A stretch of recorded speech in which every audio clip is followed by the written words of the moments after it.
Noise wakes neighbors. Revenge wakes nightmares. When the sirens echoed outside, chaos surrounded us. My wife, Madison, stood in the middle of the living room, shaking and speechless. Mascara streaked down her face like war paint washed away by panic. Blue and red lights flashed through the curtains, slicing the room into pieces of color and shadow. I could hear officers shouting on the lawn, the metallic slam of car doors, the distant buzz of neighbors pretending they weren't watching. She stared at me like she'd never seen me before. I stepped closer, slow, controlled. My heart was pounding, but my voice came out calm, almost quiet. "Look at me, Madison." Her eyes finally lifted, wide and terrified. That same mouth that used to whisper "I love you" now trembled because she knew it was over. Her lies, her games, all of it. When the sirens echoed outside, chaos surrounded us. I repeated in my head, almost like a narrator of my own downfall. I took one more step until we were only a breath apart. My wife, shaking and speechless, finally realized the truth. I looked her in the eyes and said, "Did you really think your secret would break me? This story isn't finished, not even close." Her lips parted. "Ethan, please, you don't understand." "Oh, I understand." I cut her off. "I understand perfectly." The officers were closer now. I could hear boots hitting the porch. The whole house smelled like spilled alcohol and fear. On the floor, a wine glass lay shattered between us, red liquid bleeding into the rug like a bad omen. The music that had been blaring just 20 minutes ago was still playing low from the kitchen speaker. A playlist she'd made, the same one she always put on when she thought I wasn't home. Madison's hands twitched at her sides. Just tell him it's a misunderstanding, okay? Please. We can fix this, Ethan." I almost laughed. "You want me to fix things now?" Her eyes flicked toward the front door, where dark silhouettes moved behind frosted glass. "We could talk about everything later. Just don't make it worse." Make it worse. That was funny, considering she'd already gutted our marriage and handed the pieces to another man. I watched her. Even now, she tried to pose like she was the victim, shoulders slightly hunched, eyes glossy, chin trembling at the perfect angle. If I didn't know her, I might have believed it. But I knew Madison better than anyone. I knew that behind the shaking hands, there was calculation. Behind the tears, there was strategy. She hadn't cried when she'd been laughing into her phone at 2 a.m. She hadn't cried when she'd come home smelling like a different cologne. She'd only started crying when she realized I wasn't blind anymore. "You're going to listen to me for once," I said, lowering my voice. "No fake tears, no stories, no turning this around on me. Tonight, you face what you did." Her jaw clenched. At that, the mask slipped a little. "Ethan, you're being dramatic," she hissed, dropping the fragile, trembling act for a second. "You don't even know the whole story." "Oh, I know enough," I said. "I know his name. I know what hotel you like. I know what nights you worked late. I know how long this has been going on." Her face drained of color. The sirens were finally fading, replaced by firm voices on the steps. "Police! Open the door!" I didn't move. I stared at her and let the moment stretch, let her feel it. For the first time since I'd met her, she wasn't in control. She wasn't setting the narrative. She wasn't choosing who knew what and when. "I told you it would catch up to you," I said quietly.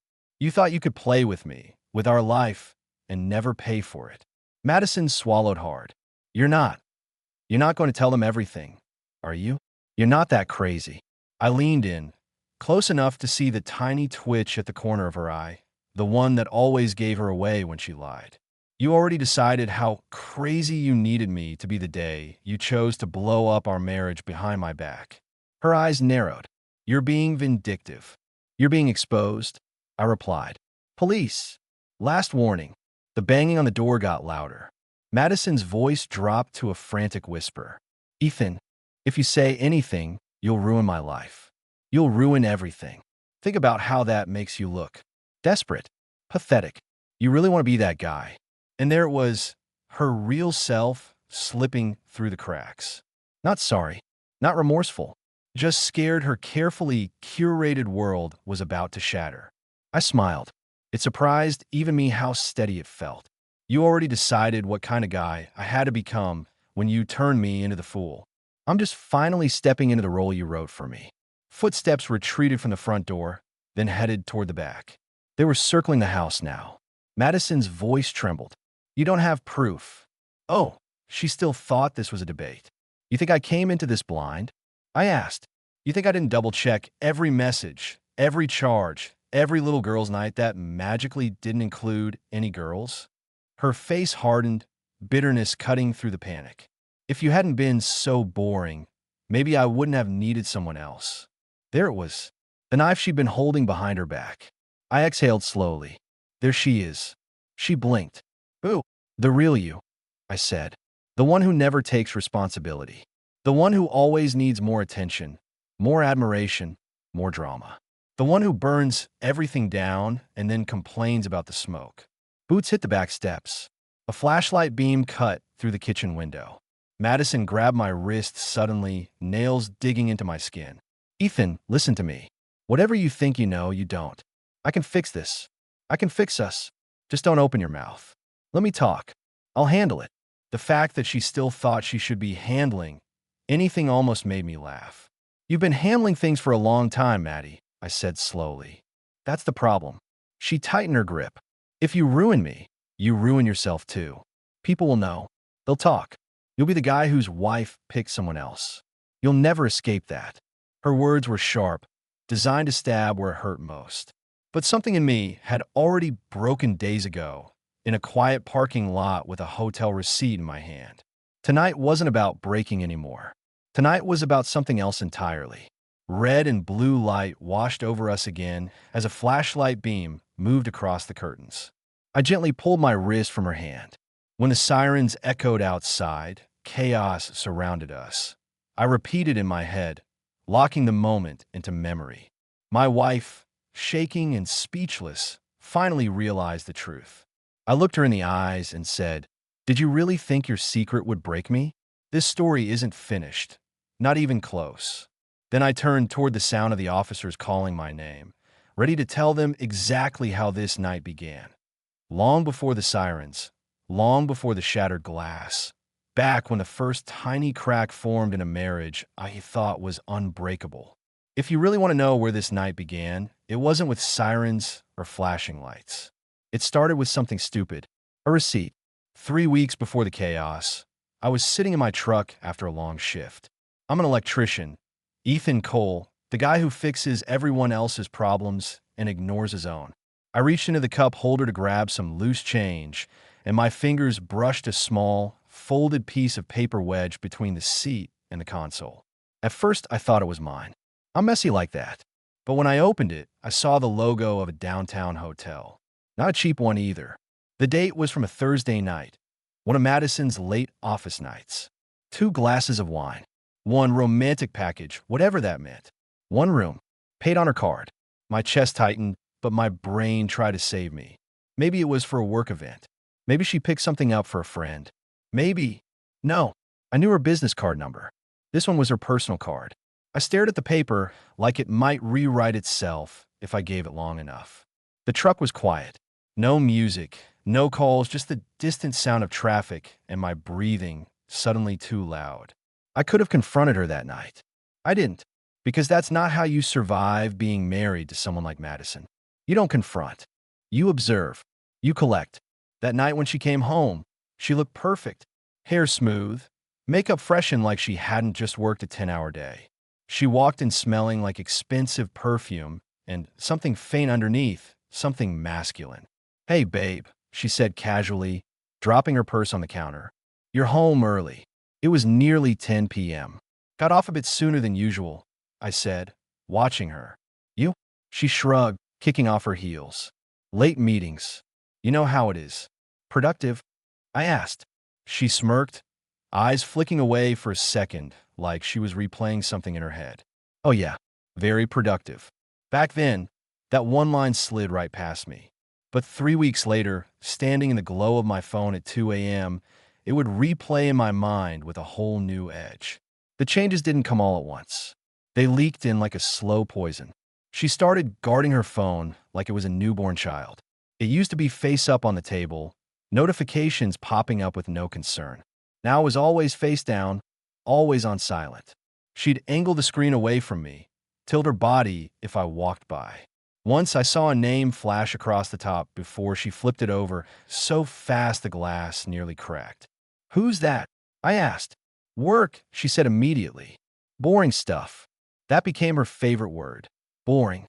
Anything she didn't want me near was boring. Her job, her calls, her messages. All boring. Meanwhile, she'd respond to those boring messages with a little smile tugging at the corner of her mouth. Then there were the girls' nights. Madison never used to do them often. Once in a while, sure, but suddenly they were constant. Every other night, she had some sort of catch-up, wine thing, or spa evening with women I'd never even heard of. "Since when are you close with Amanda?" I asked once, leaning on the doorframe while she adjusted her earrings in the mirror. She rolled her eyes. "You met her at the Christmas party." "No, I didn't." "Well, you were probably glued to your phone," she snapped, even though I hadn't had a single notification that night. "You never pay attention when you're around my friends." That's another thing with Madison. When she lies, she doesn't just twist reality. She gaslights it, sets it on fire, and then complains about the smoke stinging her eyes. I started noting things. Quiet, invisible things. The Uber charges on our joint statement for places she'd never mentioned. The sudden obsession with lingerie when she hadn't cared about that stuff for years. Not for me, anyway. The way she'd come home energized instead of tired after long days. The way she'd hum to herself in the shower, smiling at some private memory I wasn't part of. One night, around 1:30 a.m., I woke up to the soft glow of her phone. She was lying beside me, breathing slow, asleep. A message lit up the screen for a second before it faded. Can't stop thinking about earlier. No name, just a number. Saved under nothing. My heart pounded so hard I could feel it in my throat. I didn't touch the phone. I didn't wake her up. I just lay there in the dark, listening to my own pulse and the faint sound of her soft, satisfied breathing. That was the moment something in me truly shifted. Up until then, I'd been clinging to excuses, patching over the cracks with denial. But lying beside her that night, I understood something. This wasn't an accident, or a one-time mistake, or a messy phase. This was a separate life she'd built, carefully, intentionally, right on top of mine. And sooner or later, one of them was going to collapse. After that night, sleep became a stranger to me. I'd lie awake beside Madison, listening to her breathe like nothing was wrong, while my mind replayed every smile, every excuse, every detail that suddenly made sense. It wasn't paranoia anymore. It was a puzzle, and every day gave me another piece. The next shift came with her sudden obsession with privacy. She'd take her phone to the bathroom, the garage, even the laundry room, like she was running covert operations instead of rinsing delicates. If I so much as walked past her while she was texting, she'd snap her head toward me like a guard dog caught dozing. One morning, while I was heading out for work, she approached me with this forced sweetness that made my skin crawl. "You don't have to worry about dinner tonight," she said, kissing my cheek. Her lips were soft, cold, practiced. "I'll be home late again. Big project." I stared into her eyes, searching for something real. "Another late night?" She shrugged. "You know how it is when things get busy." I didn't answer, because no, I didn't know how it was to get dressed up like you're going to a gala for a spreadsheet review. But she didn't give me time to respond. She breezed past me, heels clicking across the hardwood floor, confidence dripping off her like perfume. That confidence was new. She had a glow, like someone who believed they were untouchable, adored, chosen. It made me sick, and I wasn't the only one who noticed. My friend Tyler, been tight with him since high school, pulled me aside one afternoon at the gym. "Hey man," he muttered, lowering his voice. "You good?" I frowned. Why wouldn't I be? He hesitated. Tyler never hesitated. "Just heard something. Thought I should tell you before someone else does." My throat tightened. "Heard what?" He rubbed the back of his neck. "On Madison downtown the other night. Thought she was with coworkers, but the dude she was with didn't look like HR. A chill crept up my spine. "You saw them?" He nodded. "They weren't exactly subtle." I clenched my jaw so hard my teeth hurt. Hearing it from him, someone with no reason to lie, set something boiling inside me. "What did you do?" I asked. "What could I do?" he replied. "I figured you should see it for yourself." And that's when the idea took root. Not rage, not violence. Something colder. Observation. Exposure. Truth. If Madison wanted to lead a double life, fine. I'd follow her into it. The next Thursday, when she left the house in a black dress that wasn't for an office, I didn't stop her. I waited 15 minutes, got in my truck, and drove after her, headlights off until I was several car lengths back. She headed downtown. Her car pulled into the same hotel from the receipt, the one that had been rotting in my glove compartment like evidence planted by fate. I parked far enough away to watch without being seen. Then he appeared, tall, smug, leaning against the car like he owned the sidewalk. Dark hair, expensive jacket, the type of guy who thinks mirrors were invented just for him. Madison stepped out of her car and walked toward him. Not like a coworker greeting a colleague, but like a woman sprinting into a fantasy. She wrapped her arms around him. The kind of hug you don't give unless someone has touched parts of your soul or body. I didn't breathe. They laughed. They whispered. They disappeared into the elevator like the world belonged to them. And there I was, Ethan Cole, husband, provider, idiot, watching my marriage meld into the city lights. My hands were shaking, but my mind was frighteningly clear. I didn't storm inside. I didn't yell. I didn't punch him. I stood there memorizing, cataloging.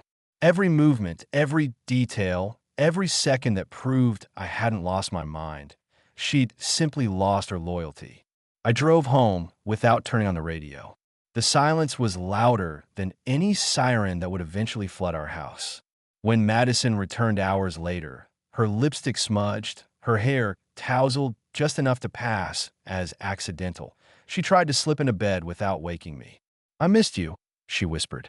I opened my eyes. "No," I said, voice steady, heart burning. "You didn't."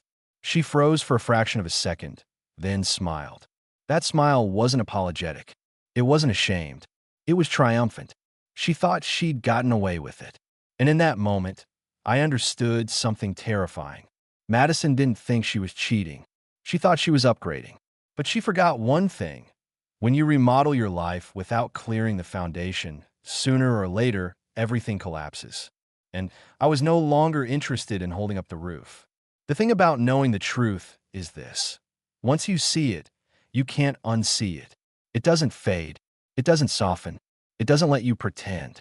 It sits inside your skull like a ticking device, reminding you that the life you thought you had was a costume, and the seams have finally torn. From that night forward, Madison moved like a queen, confident her kingdom was secure. She floated through rooms instead of walking. She hummed while brushing her hair. She texted with her back turned, shoulders shaking with silent laughter meant for someone else.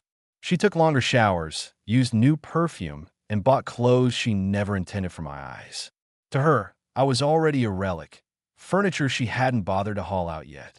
I played along. One night, she came home late again, past midnight, wearing a dress I didn't recognize.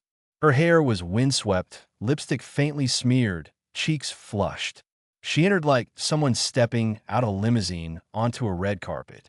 I sat at the kitchen table, a mug in my hand, not drinking, just waiting. She jumped when she saw me. "Oh, you're awake." I tilted my head. "You didn't expect me to be?" She shrugged, tossing her purse on the counter. "You usually pass out early. Long days, right?" She said it like I was some old man who fell asleep at 8 p.m., not the husband who paid for every luxury she strutted around in. "You smell different," I said calmly. She blinked, then smiled too fast. "New hair product." "Ah," I replied. "Must be strong." I could smell it from the hallway. Her smile faltered for a split second. Then her eyes sharpened, defensive, calculating, venom hiding beneath gloss. "You're acting weird, Ethan," she said. "Are you jealous or something? It's kind of pathetic." There it was, her favorite move. Attack first. Accuse before being accused. She wielded arrogance like a blade. "Should I be jealous?" I asked, leaning back. Her jaw clenched. "If you were more exciting, maybe I wouldn't have to go looking elsewhere for fun." She said it like she was commenting on the weather. Casual, dismissive, cruel. My heart didn't break. It cracked with precision, like a glass slowly reaching its limit. I didn't yell. I didn't slam my fist on the table. I didn't cry. I just watched her. And she hated that. Because people like Madison don't fear confrontation. They fear indifference. Say something, she snapped. I heard you, I replied. She stormed off, slamming the bedroom door. I listened to drawers open and close, her heels hitting the floor one by one. Then the shower turned on, loud enough to drown out her guilt, if she had any. I sat there alone, but not lost. Anger wasn't consuming me anymore. Something else was settling in. Not revenge, not yet. Not despair, just clarity. The next day, I took time off work. I followed her again, but not physically this time. I dug deeper. I checked old phone bills, accounts, statements. Madison had been sloppy. Her confidence made her careless. There were hotel stays stretching back months, dinner reservations, charges at jewelry stores, subscriptions to apps she'd never mentioned. It wasn't just betrayal. It was an entire life financed by my trust. Later that evening, as we sat in the living room, she scrolled through her phone as if I didn't exist. I cleared my throat. Madison. She didn't look up. What now? I know his name. Her fingers froze over the screen, but she didn't drop it. She didn't gasp. She didn't panic. She smirked. Good, she said, setting her phone down. Saves me the trouble of telling you. Silence punched the room. You're not even sorry, I said. For what? She laughed, genuinely laughed. For wanting someone who actually listens? For wanting excitement? For not settling for a man who thinks routine is romance? Histoire de rire. You could have talked to me, I said. You could have told me you were unhappy. She rolled her eyes. You would have tried to fix it. And I didn't want fixing. I wanted out. Then why not leave? Madison leaned forward, eyes bright with cruelty. Because I wasn't sure he wanted me enough yet. And I wasn't going to end up alone. The room tilted. So that was the truth. Not passion, not fate, not some grand love story. She was auditioning men like she was shopping for a better model. I wasn't her husband. I was her placeholder. In that moment, something inside me stopped begging for explanations. Stopped wondering what I did wrong. Stopped bleeding. She didn't cheat because I failed. She cheated because she could. Ethan, she said lazily, grabbing her phone again, don't make this dramatic. Marriages end all the time. Not like this, I whispered. She smiled, thumbs already dancing across the screen. That depends on how entertaining you make it. And right then, right in that moment, I understood something with terrifying clarity. Madison didn't fear losing me. She feared losing the audience. But what she hadn't realized yet was that the show was no longer hers. It was mine, and I was just getting started. The day after that conversation, something changed, not in her but in me. Madison didn't notice it. She walked around the house humming like she was starring in her own private sitcom, unaware that the script had already been rewritten. She still believed she was the puppeteer. She hadn't realized someone had cut her strings. That morning, she got dressed for another meeting. Her outfit said everything her mouth didn't. Tight dress, high heels, red lipstick she never wore for me, only for the man who existed in the shadows of her phone. She didn't even bother pretending anymore. I'll be late, she said, grabbing her keys. Of course, I replied. She paused, barely, but enough to tell me my tone had finally registered. Her eyes narrowed, curious, suspicious, like a predator sensing a shift in the environment. You're acting strange lately, she said. I smiled, just paying attention. She scoffed. Try not to bore yourself to death while I'm gone. Then she left, slamming the door hard enough to rattle the picture frames. If it had been 3 weeks ago, those words would have gutted me. But now, they were just noise. And noise can be filtered. The moment her car disappeared down the street, I opened the drawer where I'd been keeping everything. Printed messages, hotel receipts, screenshots of her conversations pulled from synced accounts she'd forgotten existed. Every piece of proof was stacked neatly, like a case file for a crime she didn't think anyone would prosecute. I added one more sheet, my final confirmation. That morning, I called the hotel, told them I needed an invoice for the same room booked last Thursday under Madison's name. The receptionist didn't hesitate. She emailed it within 2 minutes. The bill wasn't the damning part. The signature was Madison's and his, Chase Dalton. A name straight out of a bad romance novel. And now, the villain in mine. I sat down and stared at the paper spread before me. To anyone else, this looked like evidence of betrayal. To me, it was something far more dangerous. Clarity. People think betrayal destroys a person. It doesn't. It exposes them. It strips away the illusions they built their life on, leaving only the truth. The truth is not kind, but it's honest. And I take brutal honesty over beautiful lies any day. Around 6 in the evening, Madison returned home. No guilt, no hesitation, no shame, just entitlement wrapped in perfume. She walked in like she owned the place. Like nothing about her life was crumbling. Like I was background noise in her movie. "Did you eat dinner?" she asked, typing something on her phone without looking at me. "No," I answered. She slipped off her heels. "You should. You look tired." That was her version of concern, a criticism dressed as advice. I stood up, walked past her, and placed a folder of documents on the counter. Her phone stilled. "What's that?" she asked, voice flat. "Reality," I said. She frowned, opened the folder, and the moment her eyes scanned the first page, her expression shifted. Not to guilt, not to regret. No, Madison wasn't built for either, but to annoyance. "Really, Ethan?" she said, tossing the pages back like junk mail. "You went through my things? That's creepy." "That's evidence," I corrected. "For what?" She laughed. "Marriage isn't a courtroom." "No," I said, stepping closer. "But consequences are." Her smile twitched. The confidence cracked. "You think this scares me?" she sneered. "You think printing receipts makes you a hero? Please, you're embarrassing yourself. Embarrassing myself. Not betraying our vows. Not lying for months. Not destroying a family. Me, being embarrassing. That was Madison, a masterclass in reframing, twisting everything until she became the victim. "You really don't feel anything, do you?" I asked quietly. She crossed her arms. "Feel what?" "Sorry for choosing better." The sentence hit like a blade, but the blade didn't sink in this time. Something remarkable had happened without her noticing. Her words no longer had a place to land. I wasn't her hostage anymore. I leaned in until she could feel my breath. "You chose someone else," I said. "Fina. But you didn't choose better." Her eyelid twitched. "And you're about to learn the difference." For the first time since this nightmare began, Madison didn't have a comeback ready. Her mouth opened, then closed, the insult dying in her throat. She wasn't scared yet, but she was confused. And people like her only feel fear once confusion becomes consequence. She grabbed her purse and stormed toward the door. "You don't get to control me," she spat. I didn't move. "You already handed me the controls," I said. "You just didn't realize what I was doing with them."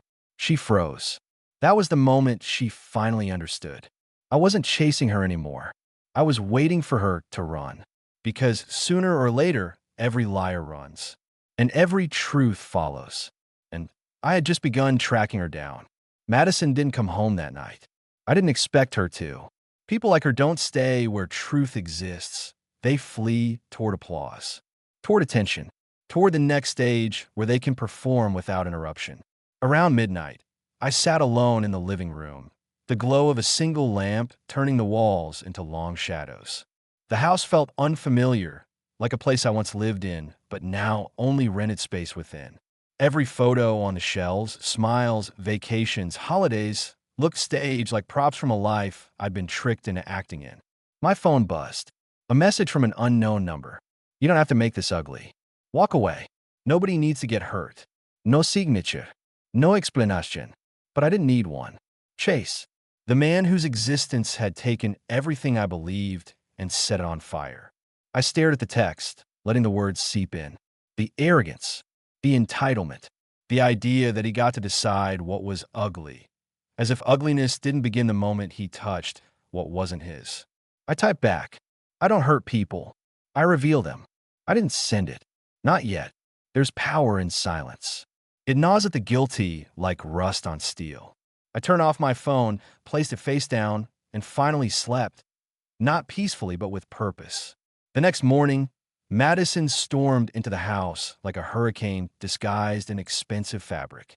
"I can't believe you," she shouted before I even looked up. "You're obsessed. You're stalking me. You're trying to control me. Her volume wasn't anger. It was fear disguised as authority. I leaned back on the sofa, calm. You didn't come home. She threw her purse onto the couch. Why should I? You've already decided I'm the villain. No, ikurrakta. You decided that. I just stopped ignoring the script. Madison scoffed, pacing back and forth, hair bouncing like a mane trying to make her look bigger than she was. You've always been like this, she snapped. Clingy, suspicious, boring. It's not my fault you couldn't keep up. There it was, the narrative shift. Not I cheated, not I lied, but you forced me to betray you. People like Madison don't ask for forgiveness. They rewrite reality until the wound looks like your fault. I stood slowly, keeping my voice level. Who told you I confronted anyone? Her face froze, just for a heartbeat. A tiny flicker of panic flashed in her eyes, so fast someone else might have missed it. But I've been studying her long enough to recognize the glitch in her performance. You talked to him, I said. Did he tell you I know everything? Madison crossed her arms, chin lifted. We communicate. Something adults do. You should try it. Adults don't destroy their marriage with secrets, I replied. She rolled her eyes. You and your dramatics. Nobody died. Not yet. But something did, I said. Our trust. Our history. Everything we built. She smirked. It wasn't that great. This time, my chest didn't tighten. The words didn't burrow into me like they once would have. It was like watching someone punch a wall that wasn't there anymore. She wasn't breaking me. She was shadowboxing. You're not worried about losing me, I said. You're worried about how you'll look without me. Her expression snapped, raw, unmasked, offended by the accuracy. You think you're important enough to affect my reputation? She hissed. No, I answered. I think the truth is silence. She hated silence more than guilt. Guilt is internal. Silence exposes it. She stepped closer, voice dropping into her venomous register. If you embarrass me publicly, I will ruin you. I will tell everyone you were abusive, controlling, unstable. I'll make them believe it. People love a victim. She smiled while saying it, like she was tasting victory before the battle began. And that was when I finally understood the scope of the war. She didn't cheat because she fell in love. She cheated because betrayal is oxygen to her. Madison needed attention like lungs need air, and she would suffocate anyone who stopped feeding her. So that's your plan? I asked. Turn me into the monster you invented? If it gets me what I want, she said, shrugging, why not? I took a step closer. Not aggressive, not angry, just present. Madison, I whispered, monsters aren't born. They're created, and you're about to meet the one you've been shaping. Her smile cracked. Not much, but enough. She opened her mouth to speak, but the doorbell sliced through the moment like a blade. She froze. I didn't move. The bell rang again, longer this time. Madison's voice trembled, just enough for me to notice. Who is that? I didn't answer, because I already knew the world she built was finally knocking, and whatever waited on the other side of that door wasn't leaving without a reckoning. Madison stood frozen halfway between fury and fear, eyes darting between me and the front door. The confidence she wore like armor had a hairline fracture now, and I could see it spreading. People like her survive by controlling the room. When the room changes, so does the predator. The doorbell rang again, sharper this time, followed by a firm knock that echoed through the hallway. Are you expecting someone? She asked, voice strained, trying to sound casual and failing.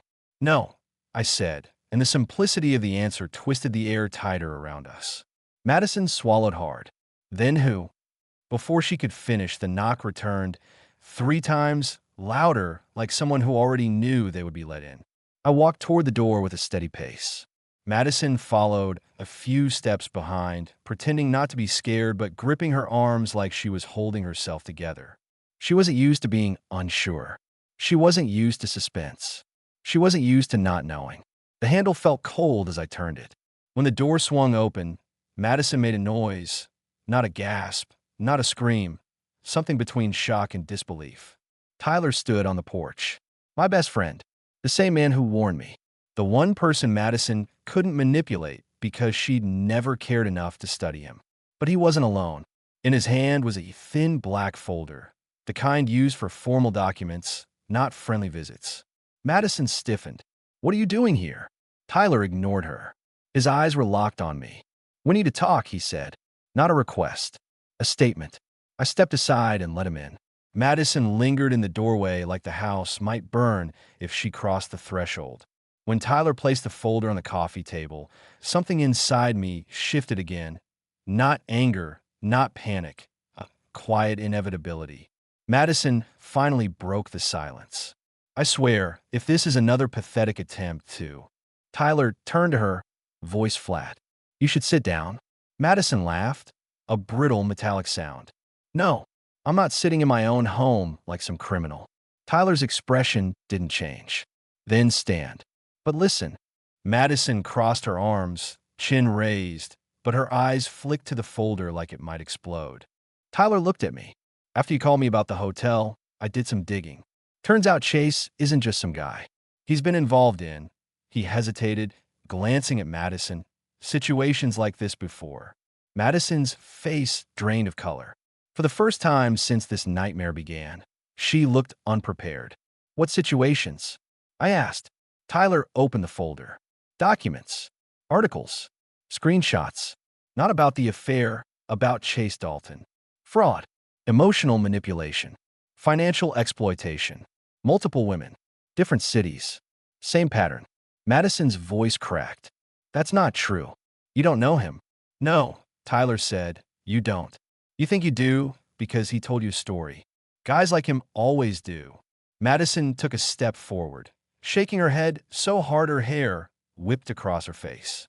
Chase is not like that. He loves me. Tyler cut her off. Does he? Or did you just make yourself believe it because he told you what you wanted to hear? Madison's jaw trembled, not with sadness, but with denial fighting for breath. People like her don't crumble when proven wrong. They crumble when they're forced to look in the mirror without their makeup of lies. She pointed a trembling finger at Tyler. He's lying. This is all to make Ethan doubt me. Tyler raised an eyebrow. Why would he need help? Madison opened her mouth, but nothing came out. The room tasted like truth now, and she was choking on it. I stepped closer to the table, scanning the documents, my heart pounding. Not because Madison cheated, but because Chase hadn't just ruined marriages. He targeted them. Madison's voice cracked again, but softer this time. He chose me, she whispered, as if that was a shield. Tyler stared at her, like she was a child, clinging to a fairy tale with teeth. No, he said. He used you. Madison flinched like he'd slapped her. Silence stretched until it snapped. Then Madison turned to me, and for the first time since this began, her eyes weren't mocking. They weren't triumphant. They weren't cold. They were terrified. Ethan, she whispered, you have to believe me. I didn't know. I thought he wanted me. Her words trembled. Her certainty was gone. Her castle had become a coffin. I looked at her, this woman who tore our life apart because she couldn't bear to be ordinary, and for the first time I didn't feel rage. I felt something worse. I felt nothing. Madison reached for me, desperate. Please say something. I stared at her hand, the same hand that once promised forever, and spoke with the calm of someone who finally understood the ending. You weren't chosen, Madison. You were convenient. Her knees buckled, and that was the moment she finally realized. Losing someone's love hurts, but losing the audience? That destroys her. Yet the story wasn't done, because consequences were still waiting outside, and the loudest knock was yet to come. When the door finally slammed shut behind Tyler, the house went quiet in a way it hadn't been in months. No music, no fake laughter, no phone notifications buzzing like insects in the dark. Just me and Madison. She sat on the edge of the couch, fingers tangled in her hair, breathing in shallow bursts. The folder Tyler brought lay open on the table, the pages like little white ghosts staring back at her. This is all lies, she muttered. It has to be. You keep saying that, I replied softly. But lies are your department, not mine. Her head snapped up, eyes burning. You think you're better than me? You think just because you stood there collecting papers you're some kind of saint? No, I said. I'm not a saint. I'm just done being your fool. Her expression twisted. Hurt, rage, pride all fighting for control. So what now, Ethan? You gonna cry? Beg? Tell everyone I ruined your life. I shook my head. No, I'm going to tell the truth. What they do with it is up to them. Her phone buzzed on the cushion beside her. She grabbed it instinctively, like a lifeline. One look at the screen, and all the color drained from her face. Chase. The preview of his message glowed up at both of us. You didn't tell me your husband knew who I am. Fix this. I don't need trouble again. Again. That one word said everything. Madison's hand shook. He's just stressed. He doesn't mean. I cut her off. You don't have to explain him to me anymore. I don't care who he is. I care who you chose to be. She stared at me like she was finally realizing something terrifying. Chase might not save her, and I certainly wasn't going to. I walked to the kitchen, pulled out the small envelope I'd prepared earlier, and placed it gently beside the folder. She frowned. What's that? Copies, I said, of everything. Sent to my email. Tyler has a set, and one is already with a lawyer. Her eyes widened, real fear flashing up now. You're divorcing me? I'm freeing myself, I said. You can call it whatever you want. She stood up so fast the couch shifted. You can't do that. I'll tell them you are unstable, controlling, jealous. I'll say you pushed me into someone else's arms. You can say whatever you want, I replied. But this time, you don't own the story. Her mouth opened to spit out another threat. But that was when we heard it. Distant at first, then closer. Sirens. Madison stiffened. What did you do? I frowned. Nothing. The sirens grew louder, echoing through the neighborhood, bouncing off the houses, filling the air with a rising tension. My phone buzzed again. A message from Tyler. They're on their way. He showed up at my place, yelling. I gave them everything. Be careful. I barely had time to read it before the sound stopped right outside. Red and blue lights flashed through the windows, painting the walls in panic. Doors slammed. Voices shouted. Footsteps rushed across our lawn. Madison spun toward me, eyes wild. Ethan, what did you tell them? What did you say? I told the truth, I said. She started pacing. No, you don't understand. This will ruin everything. He'll blame me. You don't get what he's capable of. For the first time, I saw it clearly. She wasn't afraid of losing me. She was afraid of losing him. Afraid of losing her fantasy. Afraid of being left with nothing and no one to perform for. The pounding on the door shook the frame. Police! Open up! That was the moment everything came full circle. When the sirens echoed outside, chaos surrounded us. My wife, shaking and speechless, finally realized the truth. I looked her in the eyes and said, Did you really think your secret would break me? This story isn't finished. Not even close. Because it wasn't. Not for me. Maybe for her. Maybe for Chase. But not for the man who finally stopped begging to be loved by someone who only loved attention. I opened the door. 2 officers stood there, serious, focused. They asked for my name. Asked for hers. Asked about Chase. About the messages. About the threats Tyler had reported. It all blurred into one long, steady unraveling of the life Madison had tried so hard to control. She tried to interrupt. Tried to cry. Tried to twist.